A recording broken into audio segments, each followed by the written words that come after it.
Well, welcome back to another video. This is a continuation of a video I tried a little while ago and didn't have the parts to repair. This is a little unit I made nearly 10 years ago, or more than 10 years ago, I can't remember. Basically, it sits in a military museum and plays little shows and stuff, and documentaries. The sound stopped working, we couldn't work out why. I eventually figured out that one of the leads connecting to the coil in this speaker is shot. It's broken off. So I have found what's left of some little Bluetooth speakers here that have a couple of little speakers that might be suitable for it. But when I made this box, this was originally meant to be the back with this big hole in it so that I could access everything to fix it. Unfortunately, when I put it all together, I put it together wrong, which means all this seam here, the dovetail joint was wrong and whatnot. So now I'm left trying to access everything in the bottom and through my tangle of wires.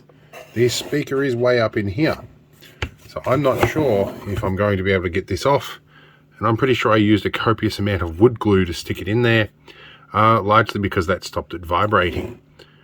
So I'm going to just undo these screws, which I believe have nylock nuts on the back, which is going to be a nightmare to get it out.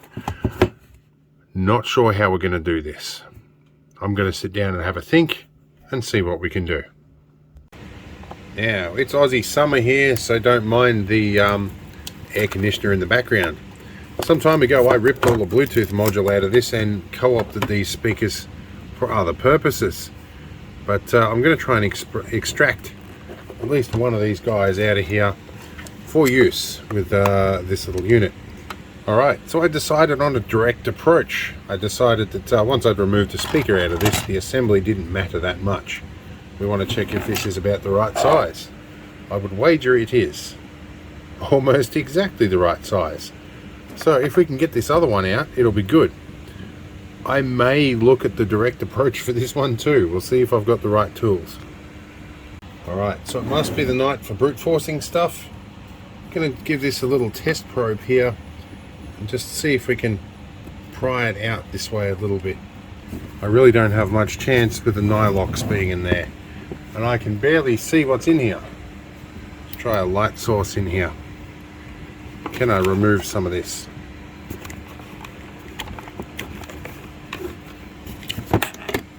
Alright, now I can sort of see what's going on in here. Now, owing to the way I design stuff, it's entirely probable that I used half of these screws just for aligning where that speaker is. And this has got no rubber feet on it. That might be the next thing I add to it.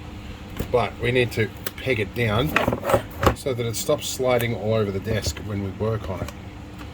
Right, I'm going to try and get my a good look in here without the camera. See if I can work out which ones are actually screwed in. Alright, so I decided to make an elective decision. I got all the screws out except for one, and I decided to take out that little pad in the middle, or the plate. I guess you could call it the loft. Anyway, that's where the audio amplifier was hiding, and that opens up a whole lot more room for me to get in there and do some work. It makes the whole thing a lot more serviceable. I can rip everything out, and I can probably do some rewiring now too, because everything just comes out really easy. So let's get into that speaker. For the record, that's our problem right there. If I can autofocus on it. Probably not. Try over the back there, camera. Alright, so that's how I bolted everything in, and this little bit down here is a bit that I broke. That's fine, I can laser cut more of them if I have to. There is a solid bead of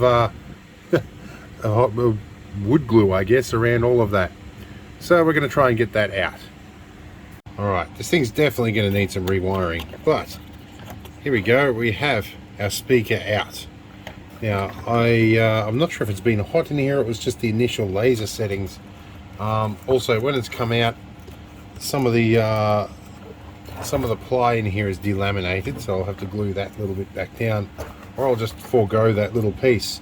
In either case, I've got good access there. Let's test fit one of these speakers here that has got much stronger magnets on it.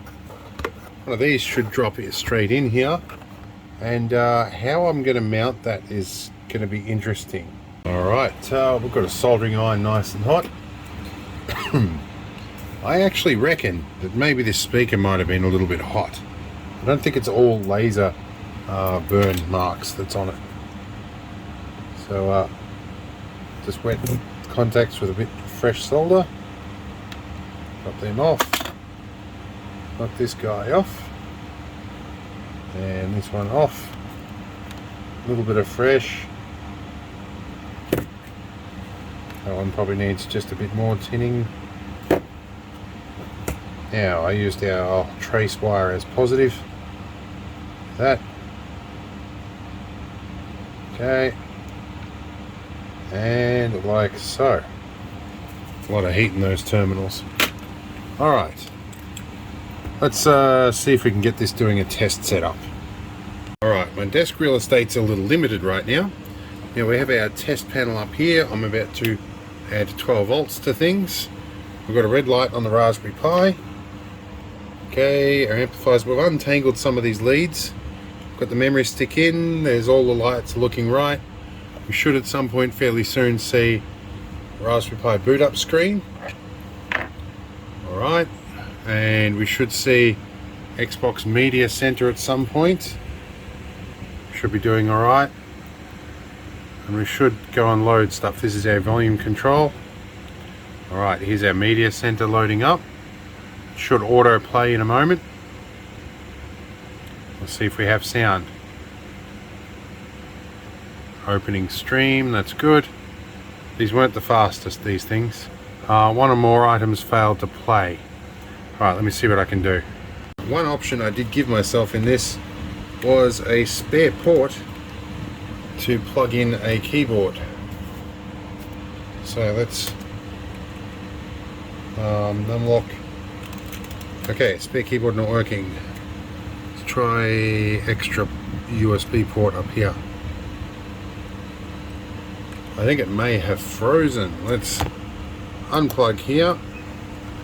Try that port. Right, now we've got a keyboard in here.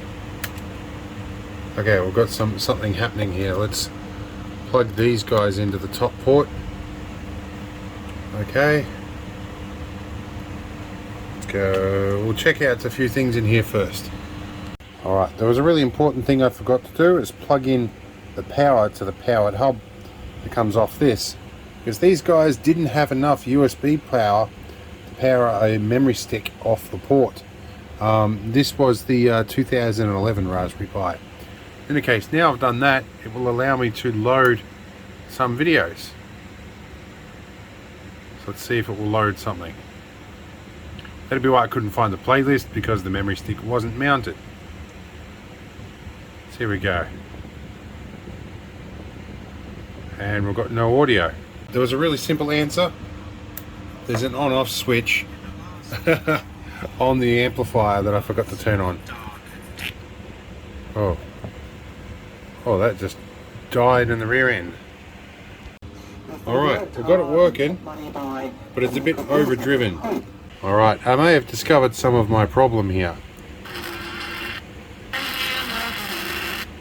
One of these is not right. Probably this one. That'll work just fine if I can solder that up. Alright, I just connected the other speaker and we're working. Let's put this in position.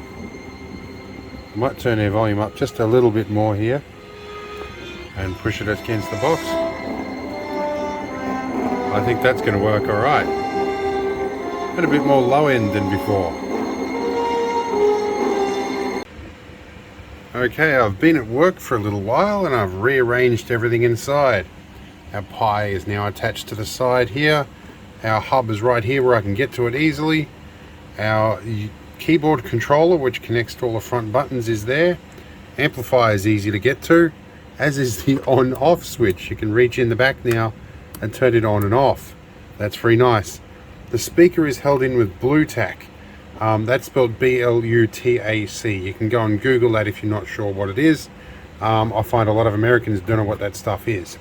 Anyway, that's held in that way to make it much easier to replace in the future.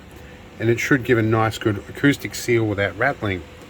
So I also took out this is what was a last minute fix previously, which is a 2.1 amp regulator. I've stuck a dedicated one in here which is good for 15 watts, which is around about 3 amps. So it should be good. And it's a little resin one. I use a lot of those. They're very good. We have shortened most of the cables, including the keyboard cable in there, and chopped a whole bunch. There's a pile of cable down here that I've chopped out of it that was unnecessarily lengthy, and that was causing voltage drops and interference. So these little connections here I might wrap a bit of tape around, but otherwise we're looking pretty good. So this is really the longest cable in here. I'll mount that inside. We're going to keep the original size socket because I realized I'd have to redo the one down at the museum otherwise, but that's fine. We can test from this. I'm leaving this for last so we test everything that way. The inline fuse is now missing, but that will get put inline in a socket on that, I think. We can work that out. I can probably chop and join one in here as well. Get to that in a minute. Alright, magic smoke test. We're going to just double check our power fittings. That is the outer shield is negative, the inner wire is positive, and I've used a black stripe as negative in this. I'll check it with a multimeter, or at least I have checked with a multimeter. My speaker is a little misaligned, but we'll work on that. Let's go and turn on and see what happens. Clearly it's late at night because that's why we didn't have any red lights. We needed to plug this in first. That sounded good. We've got a green light, so that's an LED. We can't be reverse polarized at least. Let's let this boot up. Alright, well I'm not getting any picture because I forgot the video lead. I was going to shorten it. I'm going to shorten that and put it back in. Now you know I realized this entire lead is only just to turn that into a male. I found this in my gender bender collection. Ha! Problem solved. And there might even be enough room in here to use it. And it's working nicely now. And reasonable audio quality. Let's jump to next track. See what we get. Almost a century since the outbreak of the First World War. That's good. The history of that conflict is still being written. Good job. Alright, what's next? That's a couple of different documentaries of the same intro. What do we got? Let's try something else here. Should be pretty good. Skip through. I'm going to get content struck on a bunch of these, I'm sure. But sounds pretty good to me. Alright. It's all working. So, it works. We'll put our power plug back into it in a minute. We'll screw that back into the right slot. But it's finally right. We'll have to do something about the cosmetics of this. I'm not sure what yet. I might get some little short screws and glue them in there or something. We'll figure it out. But for now, it works. Alright, I wanted to save a little bit of room on having a big bulky fuse holder. So I'm dodging up a little fuse in line. It's a little mini blade. But we'll just wrap that in a little bit of tape here in a dodgy fashion as possible.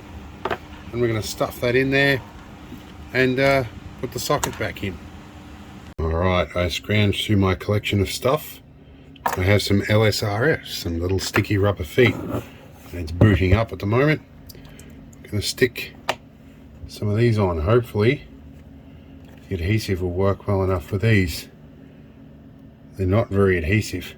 We'll choose an angle that portrays what we're doing a little bit better because we're nearly done. I don't know what the actual unit's doing up there, but I'll turn that off for the moment. Alright, we've got rubber feet and it sits nice and firmly. Now, one thing I was planning on doing maybe is to pack all the videos onto the memory card in this thing instead of having a memory stick. I realized actually what I'd previously done as I had it mount all the memory sticks into the one area. When it boots up, it checks the memory stick for the playlist on the memory stick and auto plays that, provided that the playlist is named the same. So I think I might leave it as is, but I will definitely pull that SD card out and I'm going to clone it. Right, we've got a bit of music here. I'm going to turn it up and down just a little bit because we don't want to get a copyright strike, but and we'll have everything. we're going to get some really good low end on it. That's going to be very nice. It's easy to forget that for 5 of the last 8 decades, Britain was at war. Oh, indeed it was. Okay, so that's going to work very well. I think we're done. We'll move on to something else. See you later.